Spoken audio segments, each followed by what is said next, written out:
Ayan. Mega love shoutout sa magandang araw, sa magandang gabi sa ating lahat. Ayan, topic po natin ay patungkol kay Nanay Melda. Ano po, at wala tayong gagamitin na video clip. At syempre, bilang tayo, ang inyong likod po ay may team na sumusuporta po kay Nanay Melda, kay Joy. Siguro, pwede naman ako magbigay ng aking pahayag, ng aking opinion. Ano po, ito ay patungkol sa ayaw niya muna ipalab team. Yan, ayaw muna ipalab team si Joy. Yun. Pero, yun ang nga pinuntahan nila Kalingap Rab. Nakailang komento si Nanay Melda hanggang sa pinuntahan nila Kalingap Rab ay hindi po nagbabago yung kanyang isip na ayaw na muna niya ipalab team dahil sa may mga kadahilanan naman siya, no? Nabigkas niya doon dahil nga na muntik na silang madisgrasya, grabe, katakot-takot, na stress, problema yung kanilang pinagdaan ng mag-iina na hindi natin alam. Huli na lang po natin nalaman na sila ay sobrang adiktado. Yon. Dito ang aking masasabi, bakit po may nakikita ako na yung iba na mga nagreaksyon at yung ibang mga viewers ay doon labas na labas po yung panunumbat. Yung panunumbat at doon parang may nakikita pa akong binubuli na. No, hindi lang tayo gagamit ng video clip. Bakit po ganoon? Malinaw na nga po na sinasabi ni Kalingap Rab nakapin po sa kanyang comment section na sabi po ni Kalingap Rab, malinaw na malinaw, intindihin po muna natin. Bago po tayo umatake, bago po kayo mariba, bumanat, manumbat-numbat, ang sabi po ni Kalingap Rab nakapin doon sa mismong sa upload ng mga nakarang gabi. Sabi niya sana magbago pa ang isip ni Nanay Imelda. Pero sa ngayon, respetuhin po muna natin ang kanyang desisyon. Hindi po ba ito absorb ng ating utak na sa ngayon, respetuhin po muna natin ang kanyang desisyon. Pero bakit nakikita ko po yung iba? Masyado na po ninyong sinumbatan. Masyado na po ninyong hinasgahan. Bago sana sa halip sana po ay mag-reaction tayo ng maganda. Magbigay tayo ng magandang opinion na dito marirealize ni Nanay Melda na oo, tama nga pala. Bakit po may ibang mga nag-reaction na doon labas na po yung panunumbat? Labas na po yung mga hindi magaganda. Yung mga aksyon nila, yung mga galawan nila, yung mga sinasabi nila, at sa iba ba ay may mga nambabas. Hindi po ba natin kaya magbigay ng magandang opinion? Para doon kung sakali man po mapanood ni Nanay Melda ang inyong mga video, alam kong nanonood si Nanay Melda sa mga reaksyon. Kung doon mapanood ni Nanay Melda, maliwanagan, malinawan, at mahimasmasan. At doon ma-realize ni Nanay Melda, tama nga pala. Sige, hayaan ko lang. Bahala na si Kalingap Rab, tiwala naman ako kay Kalingap Rab. Hindi po ba natin kayang magbigay ng magandang reaksyon o mag-post kayo ng man lang sana ay makalubag loob, pampalubag loob para kay Nanay Melda? Mahirap po ba? Yung iba hinuhusgahan na nila. Pasensya na guys, medyo haggard ang mukha ng inyong lingkod kasi 1 week na ako halos masama ang pakiramdam. Siguro ito yung nalabas na yung balita na yung COVID ba yun? Yung akin lang, ang daming report po sa akin. Ang daming report. Bakit ganun? Ang daming mga pinapasa sa akin. Mga post ng iba, Kaya doon po magkakaroon po ng division na po magkakaroon ng dalawang grupo. Yung iba, galit kay Nanay Melda. Yung iba, dumidepensa kay Nanay Melda. Intindihin po muna natin. Hindi po agad tayo aatake. Hindi po labas na labas yung panunumbat. Pati yung sa pag-aaral ng mga kapatid ni Joy na andyan na napag-uusapan na sa mga comment section. Yung iba nandun na po sa mga grupo-grupo, sa group na sa Facebook. Hindi na po healthy. Kung maaari po sana mag-post tayo. Mag-post ng maganda. Na sa ganun, doon kung sakali man po yan makakarating, may mag-i-screenshot yan, makakarating kay Nanay Melda, makakarating kay Joy. Kung maganda ang mga nilalaman na bawat post at reaksyon ng iba, baka po mahimasmasan si Nanay Melda. Wag po muna tayo magpagulo. Wag po muna tayo manggatong. Labas na labas yung mga panunumbat. Wala naman pong nanunumbat. Hindi man po nanunumbat si Kalingap Rab. Ang sabi nga po ni Kalingap Rab, sana magbago ang isip ni Nanay Melda. Pero sa ngayon, respetuhin po muna natin ang kanyang desisyon. Sa ngayon, respetuhin. Ayan po nakapin Sa ngayon, respetuhin muna yung desisyon. Mahirap po ba yun? Hindi natin kakailanganin pag-away. Hindi natin kailangan na tayo magkakarambulan, magbabardago lang sa comment section, sa mga pinupost ng iba. Bagkus sana tayo po ay makapagbigay ng isang magandang opinion para doon po ma-realize ni Nanay Melda. May mas si Nanay Melda na sige, medyo maganda nga ito. Sige, bahala na si Kalingap Rab. Ganun po sana. Pero ang ginagawa po ng iba na. Parang binubuli na. Meron pa sinasabi na nag-iiyak-iyakan daw si Nanay Melda. Ayoko lang maggamit-gamit ng mga video clip at lalala lang ng lalala. Ang sa akin lang po, dapat tayo po magitna po, hindi po tayo one-sided. Dahil hindi naman po magkaaway si Kalinga Prab at si Nanay Melda, hindi magkaaway si Joy at si Kalinga Prab. So magitna po tayo. Hindi po yung parang gumagawa, nagkikreate pa tayo ng bashing. Nagkikreate pa tayo ng gulo. Ano po? Kung sana po sabihin ninyo o sa mga malalapit kay Nanay Melda, baka naman pwede na kausapin ninyo si Nanay Melda, mahimok ba? Ganito, ganyan, ganun, ay hindi, yung iba pa. Wag naman po sana magbigay tayo ng magandang opinion. Maayos yung ating reaksyon. Gumit na tayo dahil hindi po magkaaway si Kalinga Prab at si Nanay Melda.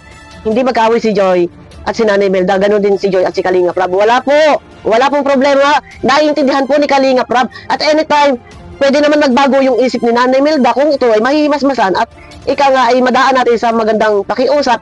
Maaari naman ako baga magtulungan. Pero kung gagatungan po natin at labas na labas po ang panunumbat na kaya na ba ng Imelda na yan, may sinasabi pa na ang nag-iinarte. Ang dami kong, Diyos ko, ano ba naman yan? Yung mga post-post ng iba, yung mga comment ng iba.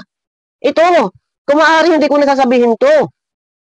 Dahil alam ko si Nanay Imelda nanonood sa akin, pero sana po naman, iwasan na po natin mag-comment na hindi kaaya-aya. Gumit na po tayo kung paano natin maaayos, mapapapayag si Nanay Imelda. Kung hindi man mapapayag, wala tayong magagawa. Sabi nga ni Kalinga Prab, irespeto. Kung ano man ang desisyon. Bakit yung iba sobra makapagsalita, sobra makapag-comment? Ano po? Ngayon, hindi pa talaga totally sarado. Yung Franjoy, hindi pa talaga totally binakasan.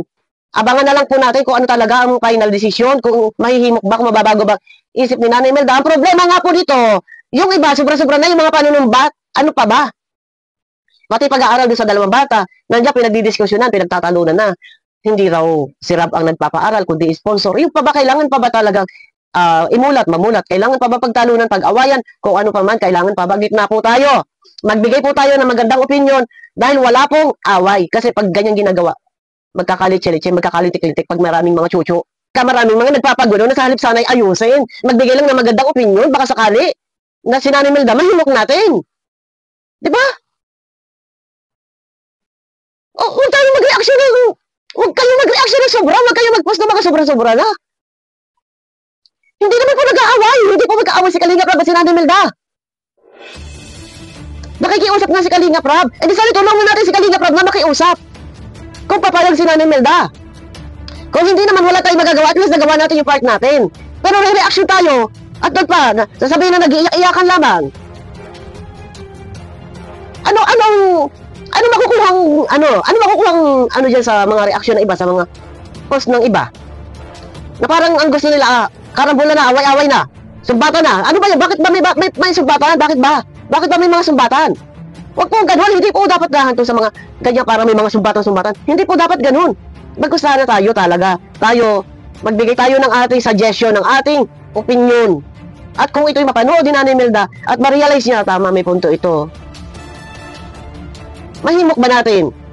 Alala lang po tayo. Wag po natin para pinagsasabong na eh.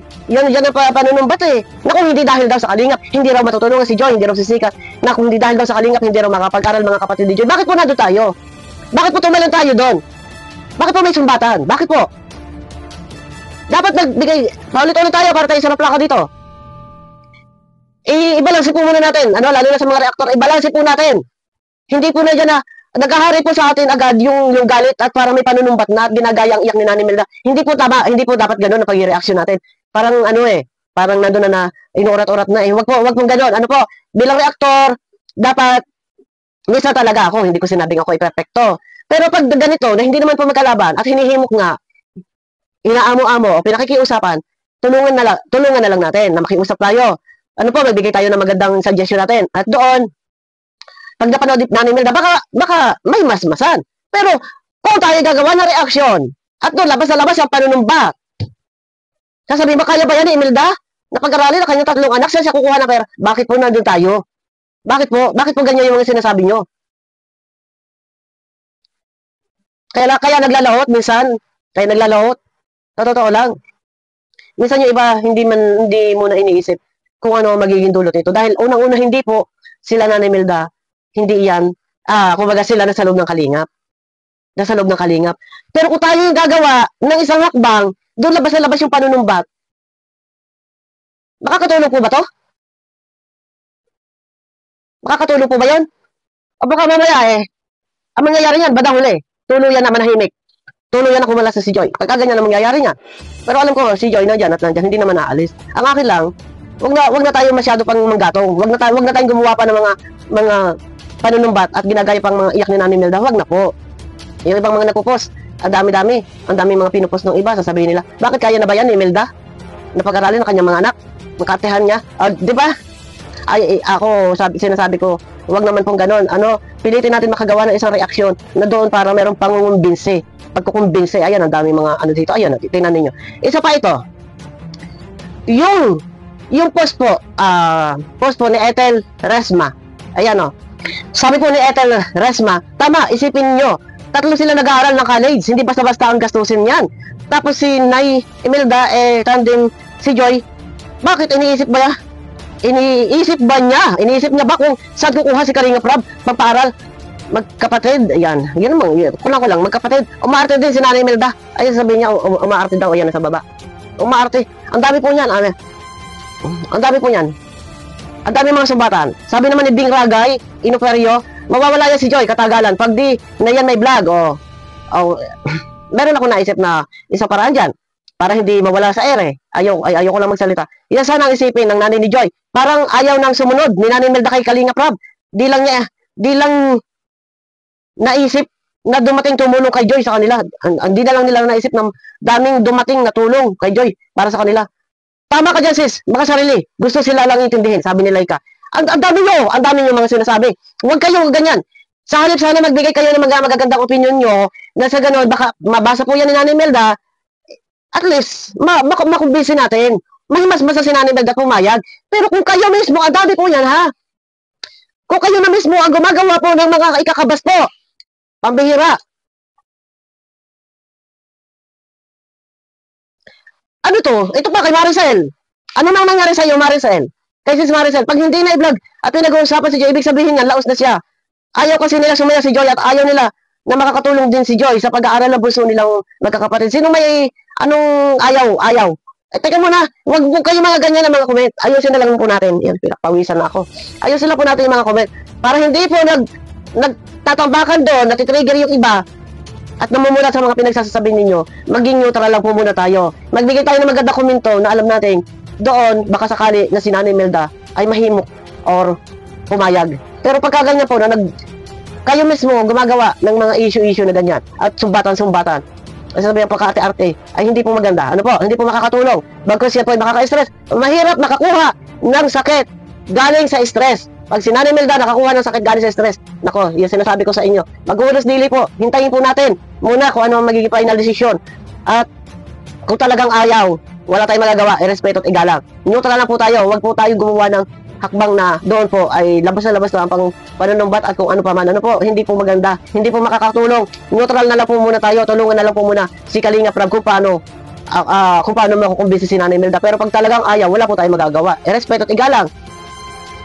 Kasi nanay, sila yung nakaranas ng sakit, nakaranas ng kung anong mga ka-stress ang pinagdaanan ng panahon ng Danjoy. Na, kumbaga, sinola nila. No? Pero pinuntahan ni Kuya Bal noon. Yun, pinuntahan naman ni Kuya Bal. Pero, halos talagang doon ngayon sa vlog ni Kalinga Prab, lumabas yung katotohanan na kung gaano sila talaga nasaktan. Abangan nyo ko guys sa akin next video. Alalay lang po muna sana yung iba. Huwag po muna sobra-sobra. Huwag po sobra-sobra sa pagsasalita at dapat gumit na po tayo. Himukin po natin, tulungan si Kalinga Prab na mahimok si Nanay Melda. Pero sabi ko nga, pag talagang ayaw, wala tayong magagawa. Pero wag naman po mag-create at nang bashing yung iba at wag nang labas na labas yung panunumbat dahil hindi na maganda ito para kila Joy at kay Nanay Melda. Ano po? Abangan niyo ako guys sa aking next video. Mega love shoutout po sa inyo lahat. Pakiclick po ng thumbs up. Abangan niyo ako sa aking next video po.